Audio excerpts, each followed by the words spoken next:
ನಮಸ್ಕಾರ, ನೀವು ನೋಡ್ತಾ ಇರೋದು ಸಿಜೆ ಕರ್ನಾಟಕ ನ್ಯೂಸ್.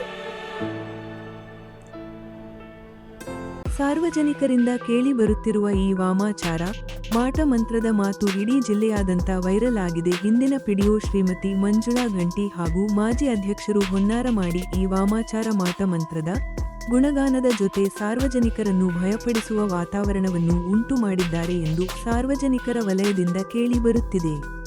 ಮತ್ತೆ ನಾನು ಅದೇ ತಿಡಗುಂದಿ ಪಂಚಾಯತಿಯಲ್ಲಿ ಪಿಡಿಒ ಆಗಿ ಮುಂದುವರಿಯುತ್ತೇನೆ. ನಮ್ಮ ಹಿಂದೆ ಎಂಎಲ್ಎ, ಎಂಪಿ, ಮಿನಿಸ್ಟರ್ಗಳು ಇದ್ದಾರೆ. ನನ್ನನ್ನು ಯಾರು ಏನು ಮಾಡಲು ಸಾಧ್ಯವಿಲ್ಲ. ಇಂಥ ಚಾನೆಲ್ಗಳು ಬಹಳಷ್ಟು ನೋಡಿದ್ದೇನೆ ಎಂದು ಪಿಡಿಒ ಅವರು ಹೇಳುತ್ತಿರುವುದು ಸಾರ್ವಜನಿಕ. ಇಷ್ಟೆಲ್ಲ ವಾಮಾಚಾರ, ಮಾಟ ಮಂತ್ರ ಮಾಡಿಸಿದ್ದು ಯಾರು?